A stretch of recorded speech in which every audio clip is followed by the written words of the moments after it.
इस weekend backlash France में होने वाली है। ये रेसलमेनिया के बाद पहला पीएलई हो रहा है। ऑल्दो मैच कार्ड इतना बड़ा नहीं है, सिर्फ 5 मैचेस अभी तक अनाउंस हुए हैं। अगर इवेंट वाले दिन मजीद अनाउंस हो जाए मैचेस तो वो अलग बात है।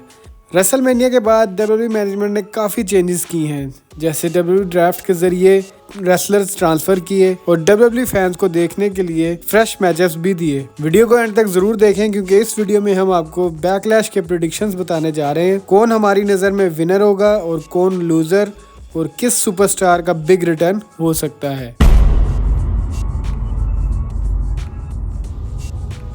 जुड़े रहिए डेली रेसलिंग रूमर्स और न्यूज़ के लिए इस प्लेटफॉर्म के साथ, क्योंकि ये है रेसलमेनियाक। बिना टाइम ज़ाया किए हम लोग चलते हैं अपनी प्रेडिक्शंस की तरफ। Women tag team championship match.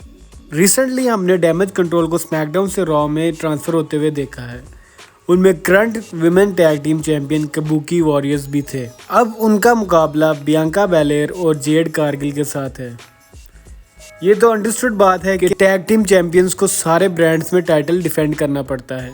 वैसे तो आस्का और केरी सेन अब काफ़ी अरसे से चैंपियंस हैं और वो ये टाइटल सक्सेसफुली डिफेंड करते आई हैं, लेकिन यहाँ चांसेस बियांका और जेड कारगिल के हैं। हाँ, ये अलग बात है कि जेड कारगिल या बियांका आपस में लड़ने लग जाएं, लेकिन ये टू अर्ली हो जाएगा। WWE Bianca Belair versus Jade Cargill को बिग मनी फाइट देखती है और जेड कारगिल को अभी डब्ल्यूडब्ल्यूई स्टाइल ऑफ रेसलिंग सीखने में टाइम लगेगा। सो डब्ल्यूडब्ल्यूई के लिए ज़्यादा बेस्ट रास्ता यही है कि जेड कारगिल और बियांका की टैग टीम केमिस्ट्री को और मजबूत किया जाए, और उसके लिए टैग टाइटल्स विन करना आइडियल सिचुएशन है। और फिर जेड कारगिल और बियांका बेलेयर दोनों में से किसी एक को हील बनाकर और एक को बेबी फेस बनाकर बिट्रेल कराया जाए और फिर आपस में मैच लड़ाया जाए, लेकिन ये अभी टू अर्ली है प्रेडिक्ट करने के लिए। So as far as prediction goes, Jade Cargill और बियांका बेलेयर ये मैच जीत रहे हैं। WWE women's championship match. Bayley अभी रिसेंटली रेसलमेनिया के अंदर विमेंस चैंपियनशिप जीती हैं। नो डाउट बेली एक एस्टैब्लिश स्टार हैं, लेकिन पिछले कुछ सालों से बेली एज अ होल अपने आप को ग्रो नहीं कर पाई। सो अपने करियर को एलिवेट करके नेक्स्ट लेवल पर लेके जाने के लिए ज़रूरी है कि बेली कुछ अर्सा विमेंस चैंपियन रहें।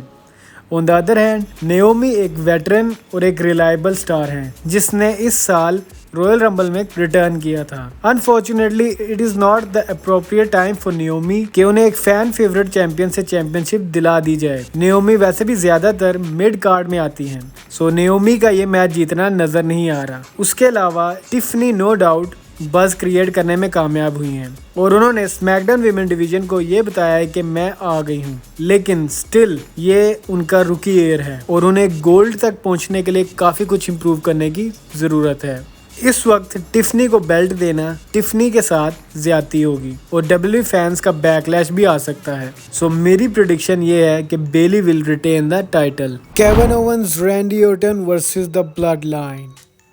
रोमन रेंस का रेसलमेनिया के बाद कोई अता पता नहीं।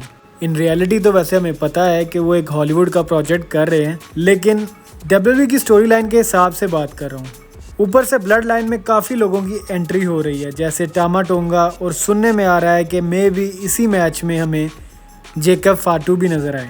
दूसरी तरफ रैंडी ऑर्टन और केविन ओवेंस एस्टैब्लिश्ड वेटरन्स हैं। वो कैरियर के इस स्टेज में हैं कि उन्हें हार मैटर नहीं करती। सो ब्लड लाइन की स्टोरी को आगे बढ़ाने के लिए और टामा टोंगा को जेन्युइन थ्रेट दिखाने के लिए अनफॉर्चुनेटली एक दफ़ा फिर रैंडी ऑर्टन और केविन ओवेंस को हार का सामना करना पड़ सकता है।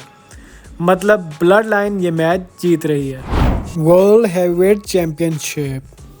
Damien priest money in the bank brief case cash in करके रेसलमेनिया में वर्ल्ड हैवीवेट चैंपियन बने हैं और इस वक्त जजमेंट डे में काफ़ी कुछ चल रहा है, लेकिन चीज़ें अभी इतनी मैच्योर नहीं हुई कि जजमेंट डे खुद डेमियन प्रीस्ट के खिलाफ होकर उन्हें मैच हरवा दे। डेमियन प्रीस्ट का ये फर्स्ट टाइटल डिफेंस होगा, so it is highly unexpected कि वो टाइटल बेल्ट लूज कर जाएं जे ऊसो से। नो डाउट जे ऊसो ने सिंगल करियर में बहुत प्रोग्रेस की है, लेकिन अभी तक वो उस तरह का चैंपियनशिप मटेरियल नहीं दिखाई दिए जिन पर डब्ल्यूडब्ल्यूई अपना वर्ल्ड टाइटल देकर एतबार करे।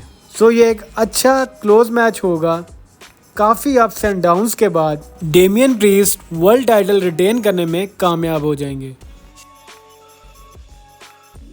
WWE undisputed championship match. Being a wrestling fan, ये मेरे लिए बड़े दुख की बात है कि WWE ने इस मैच को बहुत पुअरली बुक किया है। नो डाउट ये first time ever in WWE match था, एक ड्रीम मैच जैसे कोडी रोड्स जोर लगा लगा के अपने प्रोमोज में बताने की कोशिश कर रहे हैं, लेकिन WWE इसको बेहतर तरीके से प्रेजेंट कर सकती थी। लास्ट वीक एक लैकलस्टर कॉन्ट्रैक्ट साइनिंग हुई। एजे स्टाइल्स के प्रोमो से कहीं नहीं दिखा कि वो वाकई कोडी रोड्स से टाइटल छीन सकते हैं।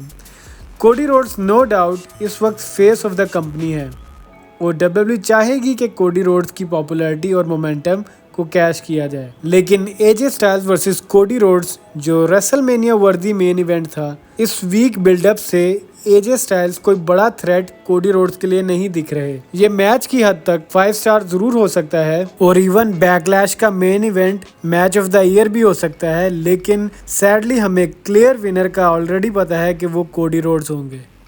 अब बात कर लेते हैं पॉसिबल रिटर्न्स की।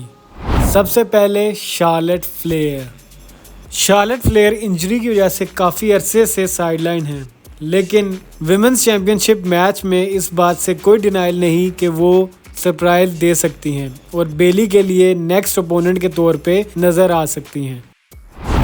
ब्रॉक लेसनर चाहे WWE में हो या ना हो, लेकिन हर दफ़ा चांसेस होते हैं कि वो रिटर्न कर सकते हैं। जैसे जैसे विंस मैकमैन का केस आगे बढ़ा है, वैसे चीज़ें और क्लियर होती जा रही हैं और पता ये चल रहा है कि ब्रॉक लेसनर का इस स्कैंडल के साथ डायरेक्टली या इनडायरेक्टली कोई लेना देना नहीं। सो ये चीज़ ब्रॉक लेसनर की रिटर्न की और पॉसिबिलिटी को बढ़ा देती है। अब देखना ये पड़ेगा कि अगर ब्रॉक लेसनर रिटर्न करते हैं तो वो वर्ल्ड हैवीवेट चैंपियनशिप के पीछे जाते हैं या WWE चैंपियनशिप के पीछे, क्योंकि ब्रॉक लेसनर को WWE हमेशा फ्री एजेंट की तरह रखती है और उन पर कोई पाबंदी नहीं कि वो स्मैकडाउन एक्सक्लूसिव हैं या raw exclusive. Roman Reigns. Sources यही बताते हैं कि रोमन रेंस लंबी लीव पर हैं और एक्सपेक्ट किया जा रहा है कि समर स्लैम के आसपास उनका रिटर्न होगा, लेकिन माइन्यूट सी पॉसिबिलिटी फिर भी रहेगी कि वो ब्लड लाइन वाले मैच में या कोडी रोड्स वाले मैच में इंटरफेरेंस कर सकते हैं।